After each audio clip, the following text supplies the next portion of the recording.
കാട്ടാളൻ, ഇടിയൻ പെപ്പയുടെ കാട്ടാളൻ അങ്ങനെ കണ്ടു വന്നിരിക്കുകയാണ്. സോ ഇത് പെപ്പയുടെ പടമായോണ്ടൊന്നും അല്ല പോയി കണ്ടത്, ആക്ഷൻ പടമാണ്. പിന്നെ ഇതിന്റെ പ്രൊഡ്യൂസറിനെ ഞാൻ കണ്ണും പൂട്ടി നമ്പി. അങ്ങേര് ഓഡിയൻസിന്റെ പൾസ് അറിഞ്ഞിട്ട് പടം എടുക്കുന്നു നോം വിചാരിച്ചു. I really had a lot of trust on this guy. I really had. ഇനിയില്ല. ഒരു നിർഗുണ വേട്ടാവളിയന്മാരുടെ സൂപ്പർ മാർക്കറ്റാണ് ഈ സിനിമ. എനിക്ക് തോന്നുന്നു ഇവര് പടം എടുത്തു കഴിഞ്ഞപ്പോ ഇവർക്ക് തന്നെ മനസ്സിലായി ഇതൊരു നിർഗുണ അപരാധമാണെന്ന്. അപ്പൊ എന്ത് ചെയ്തു? ഹൈപ്പ് കയറ്റണം, ആൾക്കാരെ കയറ്റണം. കൊണ്ടുവന്നു മാർക്കോ യൂണിവേഴ്സ്. മാർക്കോന്റെ ക്ലൈമാക്സിലെ കൈ, മാർക്കോന്റെ ഇന്റർവെല്ലിലെ കാൽ, മാർക്കോന്റെ തുടക്കത്തിലെ തല. Biggest scam of the year ആണ് കാട്ടാളൻ. മറ്റേ ഉണ്ണി മൂന്തൻ കുറെ സ്റ്റോറിയൊക്കെ ഇട്ടുണ്ടായിരുന്നു. അതായത് no universe, I always go solo. പണികളെല്ലാം കൂട്ടമായി വരും, സിംഗം സിംഗിളാതാ വരും, അങ്ങനെ എന്തൊക്കെയോ സ്റ്റോറി ഇട്ടുണ്ടായിരുന്നു. അപ്പൊ എനിക്ക് തോന്നിയത് ഇങ്ങേരിത് എന്തോന്ന് സ്വയം പൊങ്ങിയാണെന്ന്. പക്ഷെ ഈ പടം കണ്ടു കഴിഞ്ഞാൽ അപ്പ മനസ്സിലാവും ഉണ്ണി മൂന്നന്റെ റേഞ്ച് എന്താണെന്ന്. മാർക്കോല് അങ്ങേര് നാട്ടിന്ന് വരുന്ന സീന് അതിന് വരെ ഓറഞ്ച് സ്വാഗും ഉണ്ടായിരുന്നു, ബാക്ക് ഷോട്ടിന് വരെ. ഇതില് പെപ്പയാണ് ലോക നിർഗുണൻ.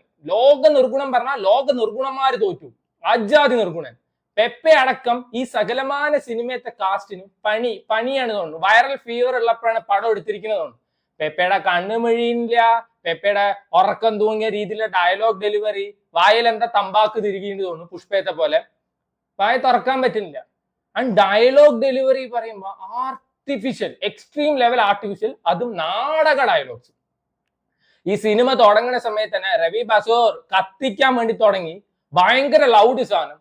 ഒരു തുള്ളി പോലും ഹൈ തോന്നിയില്ല. മാർക്കോലാമട്ടെ ബാക്ക്ഗ്രൗണ്ട് മ്യൂസിക് കയറുമ്പോൾ നമുക്ക് അതിന്റെ തരിപ്പ് കയറില്ലേ, ഇത് പനി പിടിച്ച പോലെ കൂനിക്കൂടി ഇരിക്കാനാ തോന്നിയത്. സകലമാന സാധനത്തിനും വയ്യ. ഇതിൽ കൊടൂര ക്രൂരനായ വില്ലനായിട്ട് കാണിക്കുന്ന രണ്ട് പേരെയാണ്. ഒന്ന് നമ്മുടെ സുനിൽ, സുനിലിനെ കാണുമ്പോ തന്നെ ചിരി വരികയാണ്. അജാതി ഒരു കോമഡി പീസിനാണ് പീക്ക് വില്ലനിസം കൊടുത്തിരിക്കുന്നത്, എപ്പിക് കോമാളി. ഇതിൽ മറ്റേ എന്താണ് നമ്മുടെ ബാലയ്യയുടെ മറ്റേ ഡാക്കു മഹാരാജത്തെ ഒരു സീനൊക്കെ അതേപോലെ എടുത്തു വെക്കാനൊക്കെ നോക്കിയിട്ടുണ്ട്, അത് എപ്പിക്, ഇത് ഹാർപിക്. പിന്നെ അടുത്ത വില്ലൻ കബീർ ദുഹാൻ സിംഗ്, മാർക്കോലെ ഗൈനക്കോളജിസ്റ്റ് സൈറസ്. അങ്ങേരെയൊക്കെ കൊണ്ടുവന്ന് കാണിച്ചിരിക്കുന്നതാണ് പീക്ക് കോമാളി. ആൻഡ് അങ്ങേർക്ക് വോയിസ് കൊടുത്തിരിക്കുന്നത് അതിലേറെ തല്ലിപ്പൊളി വോയിസ്, ഗഡാഗഡിയനായിട്ടുള്ള ആളും അതേപോലെ കുട്ടികൾക്ക് കൊടുക്കാൻ പറ്റിയ സൗണ്ടും. കുറെ തമിഴ് ആക്ടേഴ്സിനെ കൊണ്ടുവന്നിട്ട് തമിഴ് ആക്ടേഴ്സിനെ കൊണ്ടുവരികയാണെന്ന് വെച്ചാൽ ഔട്ട് ആൻഡ് ഔട്ട് അവരെ കൊണ്ട് തമിഴ് പറയിപ്പിക്കാം. നമുക്ക് അറിയാത്ത ഭാഷയൊന്നും അല്ല തമിഴൊന്നും, ഏമണ്ടി ചെപ്പണ്ടി ഒന്നും അല്ലല്ലോ. ഇതെന്താണെന്ന് വെച്ചാൽ ഇവര് മറ്റേ പരംസുന്ദരിയിലെ ജാൻവി കപൂർ, അല്ലെങ്കിൽ മറ്റേ കേരള സ്റ്റോറിയിലെ മുറുക്ക്, സാലിനി ഉണ്ണികൃഷ്ണൻ. അയ്യേ, first half out and out നിർഗുണമായിരുന്നു. ഒരു സീനിൽ പോലെ ഹൈ തന്നിട്ടില്ല. ആ മറ്റേ കില്ലത്തെ വില്ലനില്ലേ, ഒരു ഗടാഗടിയനായിട്ടുള്ള ഒരാളില്ലേ, അങ്ങേരെയൊക്കെ കൊണ്ടുവന്നിട്ട് പൊട്ടിട്ട് പോയിരിക്കുക. പിന്നെ എന്തിനാണ് അങ്ങേരെ കൊണ്ടുവന്ന് ഏതെങ്കിലുമൊക്കെ ജൂനിയർ ആർട്ടിസ്റ്റിന് കൊടുക്കേണ്ട റോളാണ് അങ്ങേർക്ക് കൊടുത്തിരിക്കുന്നത്. കില്ല് നമ്മൾ കണ്ടതാണ്, മാർക്കോ നമ്മൾ കണ്ടതാണ്. നമ്മൾ അജാതി ഒരു പടം പ്രതീക്ഷിക്കുമ്പോ കഥയും കവിതയൊന്നും ഇല്ല, എന്നാൽ ഇജാതി അപരാധം. ആൻഡ് സെക്കൻഡ് ഹാഫില് ഫൈറ്റിന്റെ ലൂസ് മോഷൻ ആണ്. എല്ലാവരുടെയും ഫൈറ്റ്, റീസൺ ഒന്നുമില്ല അടിക്കുന്നതിന്. മറ്റേ ആന്റണി വർഗീസ് പെപ്പെ മുഖം കഴുകിയാ കത്തിക്കാൻ തുടങ്ങും രവി ബസൂർ. ആന്റണി വർഗീസ് പെപ്പെ ആംബുലൻസ് ഓടിച്ചാ കത്തിക്കാൻ തുടങ്ങും. അതുപോലെ ആന്റണി വർഗീസ് പെപ്പെ ചായ കുടിച്ചാ കത്തിക്കാൻ തുടങ്ങും. ഈ സിനിമയില് എനിക്കൊന്ന് ഡയലോഗ്സിനേക്കാളും കൂടുതൽ ഈ മറ്റേ ബാക്ക്ഗ്രൗണ്ട് മ്യൂസിക്കാ. ഡയലോഗ് ഇല്ല, വന്നവനും പോണവനും ഇവൻ ജൂനിയർ ആർട്ടിസ്റ്റിന് വരെ കത്തിച്ചു കൊടുത്തിരിക്കുകയാണ്. എന്നാൽ അതൊക്കെ വല്ല ഹൈ തരുന്നുണ്ടോ? ഒരു ഹൈയും തരുന്നില്ല. സെക്കൻഡ് ഹാഫില് തുഷാര വിജയം വരുന്നുണ്ട്. 1 vs 1000 ആണ് ഇതിന്റെയൊക്കെ ഫൈറ്റ്. മാർക്കോല് ആ സ്റ്റെയർ കേസ് ഫൈറ്റ് സീനൊക്കെ എപ്പിക് സാധനം ഇടുന്നു, നമുക്കത് കാണുമ്പോൾ തരിപ്പ് വരും. എന്നാൽ ഇത് ബാലയ്യ പടം പോലെ ഇവർക്ക് ആർക്കും ഒന്നും പറ്റില്ല. ഒരു AK-47 ആയിട്ട് ഒരു 100 പേര് വെടിവെക്കുമ്പോ ഇവിടെ തുഷാര വിജയൻ ഇരുന്നിട്ട് ഒരു പിസ്റ്റലും കൊണ്ട് ടബക്ക് വണ്ടിയൊക്കെ പൊട്ടിത്തെറിക്കുന്നുണ്ട്. അയ്യേന്ന തോന്നുന്നു. ഫൈറ്റ് സീൻ വെക്കുമ്പോ അതിനൊരു പ്രോപ്പർ ആയിട്ടുള്ള റീസൺ വേണം. ഇത് ഒരു തേങ്ങയില്ല, കണ്ണിക്കണ്ടവനെ പോയി അടിക്കുക, വന്നവനെയും പോണവനെയും പോയി അടിക്കുക. പെപ്പയ്ക്കൊക്കെ കൊടുത്തിരിക്കുന്ന ഹൈപ്പ് ഉണ്ട് ഈ പടത്തില്, ഒരു തുള്ളി പോലും അതിനൊരു സാറ്റിസ്ഫാക്ഷൻ കിട്ടിയില്ല.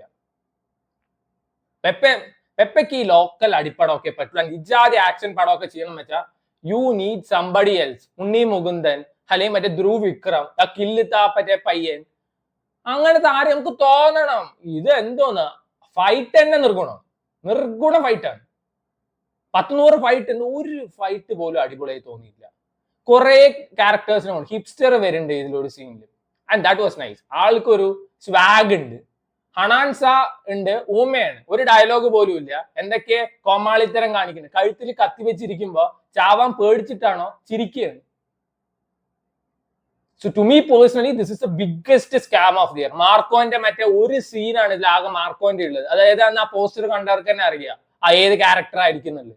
ആ ഒരു സീനിന് വേണ്ടിയിട്ട് എന്ത് തേങ്ങാണോ യൂണിവേഴ്സ്. മാർക്കോന്റെ ഒന്നും വാല് കെട്ടാൻ പോലും കൊള്ളാത്ത പടം കാട്ടാണ്. ജഗദീഷ് ഏട്ടൻ ഉണ്ട്. ജഗദീഷ് ഏട്ടനൊക്കെ പറയുണ്ടായിരുന്നു പെപ്പെ ഇതിനുശേഷം ഇന്റർനാഷണൽ സ്റ്റാർ ആവുന്നു, എയറിലാവുന്നായിരിക്കും. ജഗദീഷ് ഏട്ടൻ അടിമക്കൈയാണ്, അല്ല അടിമക്കണ്ണാണ്. ഇതിൽ അടിമക്കണ്ണ് ക്യാരക്ടറാണ്. ആൾക്ക് ഒന്നും ചെയ്യാനൊന്നുമില്ല. ഒരു ലോഡ് ക്യാരക്ടേഴ്സ് ഉണ്ട്, എന്നാൽ ഒന്നും ചെയ്യാനില്ല. ഇവര് ബിൽഡപ്പ് കൊടുക്കും. അതായത് ഇന്ന ക്യാരക്ടർ ഇതായിരിക്കും പറഞ്ഞിട്ട്, എന്നിട്ട് അവിടെ പോകുമ്പോ അത് ഒന്നിനും കൊള്ളാത്ത പല ക്യാരക്ടേഴ്സ് ആയിരിക്കും. സോ ഈ സിനിമ കാണാൻ പോണവർക്ക് ഒരു അലേർട്ട് എന്നുള്ള രീതിയിൽ പറയണ്ടായിരുന്നു, ഇതില് 3 എൻഡ് ക്രെഡിറ്റ്സ് ഉണ്ട്, ആരും എണീറ്റ് പോകരുതെന്ന്. ഒരു സാധനം ഒരു ഹൈ തന്നില്ല. നമ്മൾ ആരൊക്കെ പ്രതീക്ഷിച്ചു, എന്നാൽ ഇവർക്ക് ദേ ഹാഡ് അതർ ഓപ്ഷൻസ്. ഒരു ഹൈ എന്നല്ല. ചിലവർക്ക് കാണുമ്പോ അയ്യോ വൻ സാധനം, ഇതിനൊക്കെയാണ് ക്യാമിയോ പറയാ. റിയൽ ക്യാമിയോനെ എന്താന്നാ പറയാ, കൊപ്രപ്പിണ്ണാക്കുന്ന. So to me below average ആണ്. നന്നായി ഉണ്ണി മുകുന്ദൻ മാറിയത്, ഉണ്ണി മുകുന്ദൻ ഈ സിനിമയുടെ ഒരു പാട്ടാവാത്തത്. ഉണ്ണി മുകുന്ദനെ കൊണ്ട് പറ്റുന്നത് ഉണ്ണി മുകുന്ദന് മാത്രമേ പറ്റൂ. പെപ്പയ്ക്കൊന്നും കൂട്ടിയാ കൂടില്ല. പെപ്പയ്ക്ക് ലോക്കൽസ് ആണ്, ലോക്കൽ അടി, ലോക്കൽ ഇടിപ്പടം, അതൊക്കെ എന്നെ പറ്റുള്ളൂ. സോ വേണ്ടവർ കണ്ടു നോക്കുക. So Kattalan is in theatres near U.